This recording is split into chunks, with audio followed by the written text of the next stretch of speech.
Oke, moderator, terima kasih. Tunggu ya, saya share materinya dulu.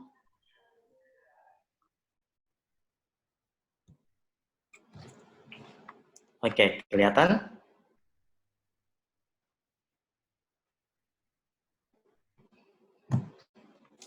Baik, terima kasih atas kesempatannya. Jadi pada kesempatan kali ini saya akan coba memaparkan terkait pola makan dan bagaimana mengoptimasi sistem pencernaan kita untuk kondisi yang lebih bugar dan sehat pasca puasa. Karena tadi kan sudah dibahas panjang lebar dan utuh oleh Prof. Aceh dan bagaimana puasa itu berkontribusi terhadap metabolik kita, berat badan kita, dan bagaimana secara berkesinambungan kita menjaga itu. Nah, diharapkan materi ini bisa memberikan perspektif yang berbeda sehingga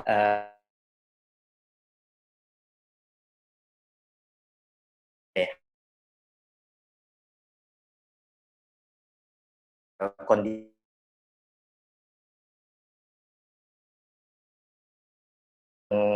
saya ingin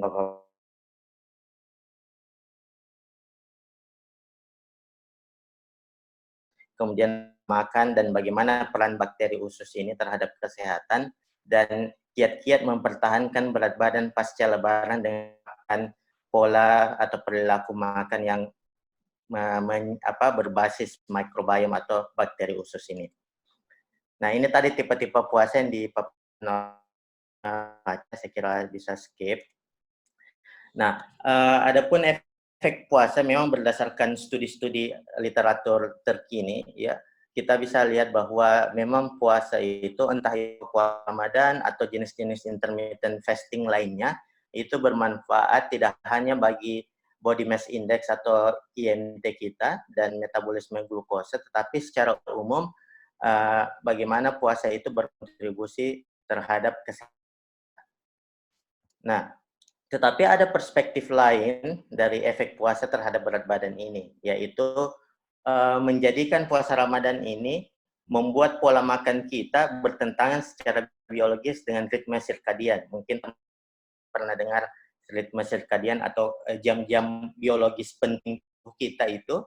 Nah, itu secara biologis itu terganggu dengan adanya puasa ini dan hanya memberikan penurunan berat badan sementara karena mempertahankan berat badan ideal. Itu perspektif yang pertama.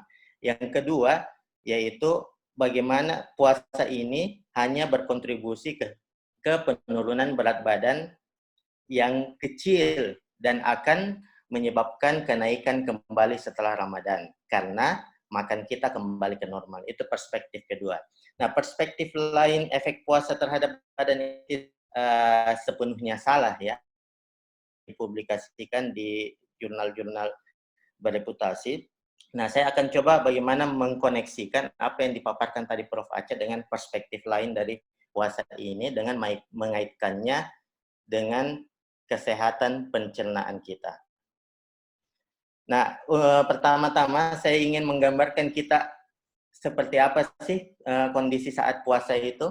Jadi puasa, waktu dan frekuensi makan kita otomatis berubah dan juga terjadi pembatasan kalori. Kalau tadi dipaparkan utuh oleh Prof. Aceh, kalori restriction for optimum nutrition itu sangat tepat dan beberapa studi juga menunjukkan bahwa konsumsi sayur dan buah meningkat. Jadi kalau melihat tiga prinsip ini sebenarnya puasa itu justru membawa ke kebaikan. Nah, ini akan mengcounter perspektif lain dari puasa dari yang tadi saya sampaikan yang ini. Juga bisa jadi apabila kita tidak menerapkan bagaimana cara-cara makan yang baik pada saat puasa. Nah, jadi pada saat berbuka kita berpotensi untuk mengonsumsi makanan-makanan yang manis. Jadi tadi memang betul banyak yang memplesetkan konsumsi kurma yang manis itu digeneralkan menjadi konsumsi makanan-makanan yang manis. Sehingga muncullah ada es teh, es buah, es pisang hijau kalau di Sulawesi. Kemudian ada juga yang menggabungkan waktu berbuka ini dengan waktu makan. Enggak, dalam kondisi lapar, mungkin secara psikologis ya tadi di Kak Ica, akhirnya mereka mengonsumsi banyak karbohidrat ya karena sudah kalap, lapar, dicampurlah mie dengan nasi dan seterusnya. Nah, pola makan yang seperti ini berpotensi untuk menyebabkan sangat tidak teratur. Jadi naik turun, dan hal inilah yang akan menyebabkan atau berdampak ke kondisi keseimbangan glukosa darah kita. Jadi perlu hati-hati ketika kita berbuka puasa, jadi masih ada beberapa hal agar supaya kita bisa mempertahankan berat badan ideal kita, kalau misalkan tidak turun, ya, dengan berat badan yang optimal. Nah, saat lebaran seperti apa? Tentu juga akan berbeda, bahkan lebih parah ketika kita tidak mengontrolnya. Jadi saat lebaran dan mungkin beberapa hari setelahnya, kurang lebih 14 hari, biasanya suasana lebaran kita rasakan. Nah, terjadi perilaku makan yang seperti makan sepuasnya. Jadi tidak ada restriksi sama bahan makanan yang disajikan, ya, tidak ada lagi puasa, makanan-makanan yang berlemak. Banyak makanan-makanan manis dan tinggi karbohidrat. Kemudian tidak dilengkapi dengan aktivitas fisik. Oleh karena ya biasanya aktivitas fisik belum optimal di nuansa-nuansa lebaran ini. Ya, apalagi kalau ditambah working from home, jadi aku sedentari. Nah, untuk itu sangat bagus kita disunahkan untuk melanjutkan puasa Syawal 6 hari atau puasa Senin Kamis atau puasa-puasa sunnah lainnya untuk mereduksi kemungkinan-kemungkinan perilaku makan saat Lebaran dan beberapa hari setelahnya ini. Jadi dari pemaparan tadi sangat jelas bahwa pada saat puasa dan pada saat pasca puasa dan beberapa hari setelah Lebaran itu memang pola makan kita akan berubah, dan ini sudah diteliti oleh beberapa peneliti dan sangat jelas.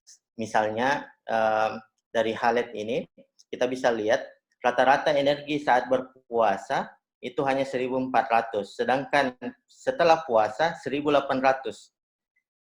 Ini bisa pada minggu pertama Lebaran. Nah, pada saat 3 bulan setelah Lebaran, turun rata-ratanya menjadi 1.700. Artinya apa? Bahwa pada saat Lebaran terjadi lonjakan asupan energi secara signifikan ketika berpuasa. Ini bisa berdampak ke kondisi metabolik kita yang sudah diset pada saat puasa 1 bulan itu langsung berubah drastis memasuki Lebaran dan pasca Lebaran. Nah, perbedaan yang kedua adalah jumlah dan jenis makanan relatif berbeda antara bulan Ramadan dan setelah Lebaran. Ya, jadi konsumsi buah-buahan sumber vitamin A dan lainnya itu meningkat selama Ramadan, tetapi setelah Ramadan itu hilang atau berkurang. Ya, karena tadi pola-pola makan kita yang ikut dengan kondisi atau suasana Lebaran tadi. Nah, ini studi memperlihatkan perubahan berat badan T1 itu belum puasa pada saat 3 setelah puasa, ya. Jadi terjadi penurunan tetapi naik kembali karena melihat energinya tadi, ya. Jadi energi sempat turun tetapi naik kembali. Nah, apa dampak dari itu semua? Jadi pola makan yang berubah-ubah ini kira-kira dampaknya terhadap kesehatan usus kita, dan kesehatan usus ini apa dampaknya kembali ke kesehatan. Ini sebuah keterkaitan antara pola makan, kesehatan usus dengan kondisi kesehatan kita secara umum. Saya ingin menyampaikan ringkas saja bahwa di dalam tubuh kita itu ada bakteri Archaea fungi yang tinggal dan tidak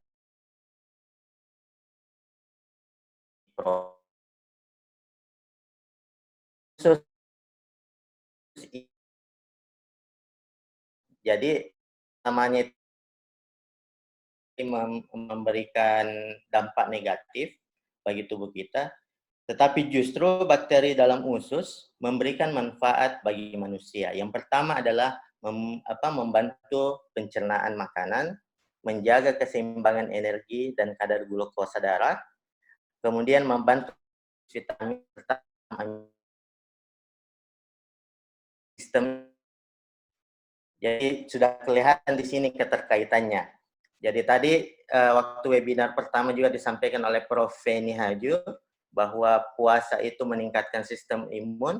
Kemudian tadi saya paparkan pola makan itu berubah pada saat puasa, dan di sini pola makan itu akan saya paparkan. Pola makan itu berkaitan dengan perubahan bakteri dalam usus, sehingga padahal kita tahu bahwa bakteri dalam usus ini punya peran dalam menjaga sistem imun tubuh. Nah, ini jenis-jenis diet, ya, jenis-jenis diet dan kaitannya terhadap perubahan bakteri usus, ya, dan apa yang hasilnya terhadap kesehatan. Jadi ada salah satunya fiber, ya, mereduksi risiko dari diabetes tipe 2 dan cardiovascular disease. Nah, bagian yang terakhir, bagaimana kita mempertahankan berat badan pasca lebaran dengan menerapkan pola atau perilaku makan, akan pentingnya peran bakteri usus ini. Jadi kita tahu bahwa bakteri usus mengeluarkan zat metabolit. Jadi ada namanya fructooligosaccharides, butirat, propionat, ataupun asetat. Nah, zat metabolit ini bermanfaat untuk mengoptimalkan metabolisme tubuh. Jadi metabolisme energi dan keseimbangan glukosa darah itu disupport oleh adanya metabolit ini. Jadi begitu ketersediaan bakteri usus ini dalam kondisi seimbang di dalam usus kita, dia akan memproduksi secara berkala dan dalam proporsi yang cukup jenis-jenis metabolit tersebut. Dan metabolit inilah yang dimanfaatkan oleh tubuh untuk memproses makanan yang masuk di dalam tubuh kita. Nah, fungsi yang kedua dari bakteri usus ini adalah memfasilitasi hormonal signal untuk mengatur persepsi sensorik. Jadi termasuk juga mengatur pola makan, mengatur nafsu makan kita, ya, mengatur rasa kenyang, mengatur rasa lapar. Ini terjadi oleh karena adanya fasilitasi dari bakteri usus yang berkoneksi atau berkomunikasi dengan sistem saraf pusat kita. Jadi biasanya ada istilah gut-brain axis, ya. Jadi komunikasi antara bakteri dalam usus dengan sistem saraf pusat kita. Sehingga rasa kenyang dan rasa lapar yang diatur oleh atau difasilitasi oleh bakteri usus ini akan mempengaruhi asupan makan kita serta penyerapan zat-zat gizinya. Jadi inilah yang bisa menstabilkan berat badan seseorang, ya, dengan mengkondisikan bakteri usus di dalam tubuhnya.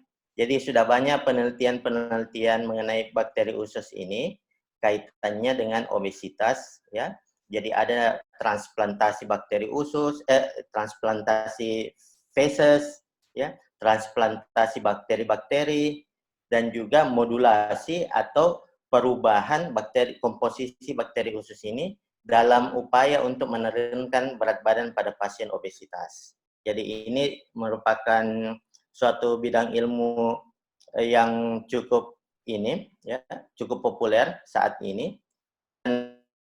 Bang, ya. Jadi tidak hanya nanti dikaitkan dengan bagaimana menurunkan berat badan, kaitannya dengan obesitas, tetapi juga sudah berkembang ke sindrom metabolik, diabetes, dan penyakit-penyakit non-communicable disease lainnya. Nah, bagaimana pola makan itu sangat signifikan mempengaruhi bakteri usus ini atau komposisi bakteri di dalam usus kita. Contoh saya ambil adalah lemak, karena lemak ini berdasarkan studi-studi yang ada memperlihatkan pengaruh yang signifikan terhadap sisi bakteri usus dan metabolit yang dihasilkan dibandingkan dengan zat-zat lainnya seperti protein dan karbohidrat, kecuali fiber, ya. Jadi ada dua, lemak dan fiber yang sangat signifikan. Nah, ketika kita mengonsumsi lemak berbasis plant atau tanaman, tumbuh-tumbuhan, nah kandungan mikroba misalnya Bifidobacterium dan Lactobacillus yang kita tahu berkontribusi ke kesehatan ya, Lactobacillus, serta produksi short chain fatty acid. Nah, ini nama lain atau istilah lain dari zat metabolit yang saya sebutkan tadi, itu meningkat. Dan di sisi lain, ketika kita konsumsi lemak yang berbasis dari hewani, ya itu akan berkontribusi sebaliknya atau menurunkan komposisi ini dan menurunkan produksi dari metabolit bakteri. Nah, ini secara umum kita bisa lihat bahwa adanya fiber, jadi konsumsi fiber dari jenis-jenis diet berbasis tumbuhan, ya, itu berdampak signifikan terhadap perubahan, ya, terhadap perubahan bakteri usus. Demikian juga lemak, ya, dan protein ini relatif lebih landai dibandingkan lemak ini.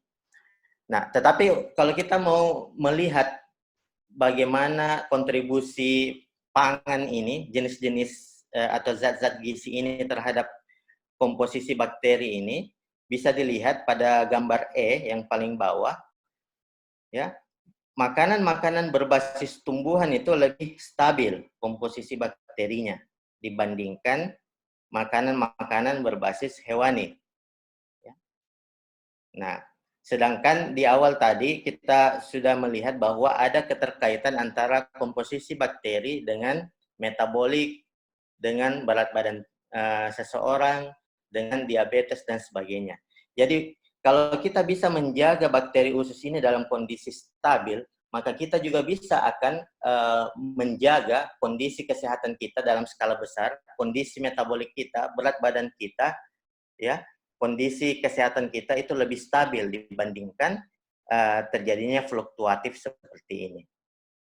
Jadi intinya adalah bagaimana kita mengatur pola makan saat lebaran dan pasca lebaran untuk mengoptimasi sistem pencernaan adalah dengan memperbanyak konsumsi makanan berbasis tumbuh-tumbuhan, ya, beta diversity-nya relatif stabil. Seimbangkan, jadi bukan dikurangi, bukan diminimalkan, tetapi kalau bisa diseimbangkan konsumsi makanan berbasis hewani, karena ini juga akan berkontribusi ke aspek yang lain. Jadi kita juga tidak bisa hilangkan makanan-makanan sumber hewani. Ya. Jadi terutama sumber lemak dan protein, beta diversity-nya akan terjadi lonjakan, karena itu perlu untuk diseimbangkan. Nah, ini diagram atau gambar yang sangat baik menurut saya, yang bisa menjawab mengapa setelah puasa atau pada saat beberapa waktu setelah lebaran, berat badan kita itu kembali naik. Ya. Nah, Anda bisa lihat, jadi time point 1, 2, 3, dan 4 ini adalah series waktunya. 1 itu sebelum puasa, 2 pada saat puasa, 3 saat lebaran, 4 pada saat 3 bulan setelah lebaran. Jadi bisa dilihat bahwasanya sebelum puasa, ya, itu kondisinya akan kembali pada saat beberapa bulan setelah lebaran. Jadi sama saja tidak ada artinya, ya, kita berpuasa 1 bulan, ya, karena kondisinya akan kembali ke kondisi pada saat kita sebelum puasa. Nah, ini hasil-hasil penelitian, ya. Manfaat puasa, ya, kesehatan, tetapi menjelaskan perspektif yang lain mengapa setelah lebaran, ya, berat badan kita itu akan kembali, ya, karena ada peran dari bakteri usus kita ini. Karena kita tidak memperhatikan pola makan kita setelah Lebaran atau beberapa waktu setelah Lebaran, sehingga kondisi mikrobiota usus kita atau bakteri usus kita akan kembali sama seperti sebelum puasa. Dan itu akan mempengaruhi fenotip dari tubuh kita, termasuk status gizi, berat badan, dan sebagainya. Ya. Jadi ini penelitian ya sangat baik sekali menggambarkan seperti apa sih yang seharusnya kita lakukan, yaitu dengan menjaga pola makan kita di poin 3 dan 4 ini, sehingga tidak terjadi kenaikan atau lonjakan berat badan, glukosa darah, dan lemak tubuh kita pasca puasa atau lebaran. Nah, ternyata setelah ditelusuri dengan meninjau beberapa literatur, kita lihat ada faktor atau kontribusi dari faktor sosial ekonomi serta karakteristik terhadap komposisi bakteri usus kita yang memediasi atau dipengaruhi oleh diet kita. Jadi ini BF adalah Burkina Faso, negara di Afrika, dan Euro adalah kumpulan negara-negara di Eropa, ya. Ini memperbandingkan di grafik A ini adalah metabolit yang dihasilkan dari bakteri ususnya, sedangkan yang B adalah jumlah bakteri usus di dalam tubuhnya. Nah, kita bisa lihat orang-orang di Afrika ternyata memproduksi lebih banyak metabolit dari bakterinya dibandingkan orang-orang di Eropa. Nah, ini karena pola makan orang-orang Eropa lebih ke arah Western diet, ya. Jadi kaya lemak, rendah serat dibandingkan orang-orang yang di Afrika. Nah, sehingga tidak heran mengapa orang-orang yang di Eropa itu lebih banyak yang obes atau tidak. Nah, ini memperlihatkan peran dari sosial ekonomi kita. Jadi kalau kita sudah tahu, ya, setelah Lebaran ini yang bermain sebenarnya, karena sudah tidak ada kalori restriksi, jadi yang bermain sebenarnya adalah karakteristik kita ini, mindset kita. Jadi bagaimana daya akses kita terhadap makanan, pengetahuan kita terhadap makanan-makanan yang tidak sehat, ya. Kemudian bagaimana keinginan kita untuk mengkonsumsi makanan yang sehat dan tidak sehat. Nah, itu sepenuhnya tergantung oleh diri kita atau karakteristik individu itu.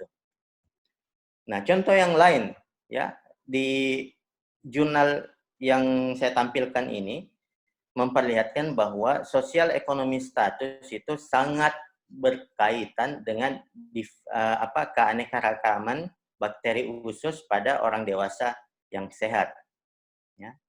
Nah, kalau kita menarik kerangka konsep dari UNICEF yang dipaparkan dalam berbagai series, ya, tahun 92, 96, dan yang terbaru yang dipaparkan di Lancet series, ya, memperlihatkan bagaimana peran sosial ekonomi ini dalam mendukung status gizi seseorang.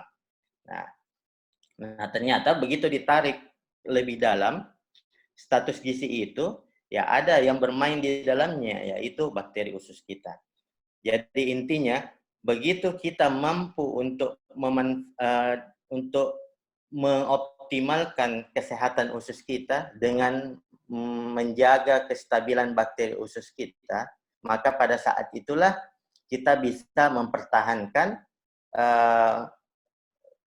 kesehatan kita, membuat kita lebih bugar, dan bisa juga untuk mempertahankan apa yang kita capai pada saat bulan puasa 1 bulan penuh lamanya. Nah, jadi apa solusi dalam mengoptimasi sistem pencernaan kita agar lebih bugar pasca Ramadan? Jadi ini mungkin istilah yang cukup sering muncul sekarang ini, ya, apalagi di tengah COVID ini, ya, the new normal pasca puasa. Jadi ada beberapa hal yang saya ingin tawarkan. Yang pertama adalah bagaimana the new normal feeding kita setelah puasa ini. Jadi jangan lagi kita kembali pola makan kita pada saat sebelum berpuasa. Jadi sebelum puasa kita makan sepuasnya, tidak peduli dengan keseimbangan zat-zat gizinya, tidak peduli dengan jenis-jenisnya, makan tidak teratur dan lain sebagainya, tidak dicerna dengan baik. Nah, inilah yang kita kembali makan normal, tetapi dengan adanya modifikasi, ya, sehingga bakteri-bakteri usus kita itu bisa relatif stabil dan menghasilkan metabolit yang baik. Ada juga the new normal type of diet. Jadi kita bagaimana meningkatkan diversitas atau keanekaragaman makanan. Karena dengan keanekaragaman itulah akan menjaga kestabilan bakteri usus. Kalau tadi kita lihat ketika kita memodifikasi dengan memberikan asupan lemak yang tinggi, maka bakteri ususnya akan fluktuatif secara tajam. Ya. Jadi, tapi kalau kita menganekaragamkan makanan ini, akan menjaga kestabilan bakteri usus tersebut. Dan ditambah the new normal physical activity. Ini bertujuan untuk menjaga homeostasis atau keseimbangan energi dalam tubuh kita. Jadi kita tidak fokus untuk bagaimana mengatur pola makan kita, tetapi juga harus memperhatikan bagaimana kita menggunakan energi ini seefisien mungkin, ya, karena bakteri usus membantu kita untuk memproduksi energi, sehingga energi ini harus kita gunakan seefisien mungkin, ya, agar supaya terjadi keseimbangan dalam tubuh. Nah, ini hanya tambahan sedikit bahwasanya ketika terjadi disruption atau gangguan dari bakteri usus ini, maka bisa mengakibatkan metabolic syndrome, ya, karena tadi bagaimana kontribusi dari bakteri ini terhadap metabolik kita, ya ujung-ujungnya ya kita berbicara pada skala besarnya metabolic syndrome dan obesitas. Nah, apa yang bisa mengganggu dari bakteri usus ini? Yang pertama adalah ketidakaturan pola makan kita dan asupan lemak yang tinggi. Jadi usus ini juga punya ritme tertentu yang berkomunikasi dengan ritme sirkadian kita. Ya. Jadi time of eating, diet, dan ritme sirkadian manusia itu juga akan mengatur ritme, ya, termasuk di dalamnya bagaimana bakteri ini kapan waktunya memproduksi metabolit, kapan waktunya untuk dikeluarkan, kapan waktunya untuk berkomunikasi dengan sistem saraf pusat. Nah, ini semua berkaitan dengan ritme sirkadian manusia. Jadi perspektif lain tadi bahwasanya puasa mengganggu ritme sirkadian itu sebenarnya tidak sepenuhnya salah, oleh karena memang kalau ada gangguan ritme sirkadian ini akan mengganggu ritme sirkadian bakteri usus. Ya. Tetapi kalau kita bisa mempertahankan puasa ini setelah Lebaran, kalau tadi disampaikan puasa Nabi Daud, puasa Senin Kamis atau 5-2 diet, ya, kemudian puasa Yaumil Bid dan puasa-puasa lainnya. Nah, itu akan akan secara kesinambungan terjadi komunikasi ritme sirkadian antara manusia dengan bakteri usus kita. Jadi akan membuat relatif stabil bakteri ususnya. Nah, ini juga sedikit informasi saja bahwa kondisi normal bakteri usus itu akan berkomunikasi dengan sistem saraf pusat kita.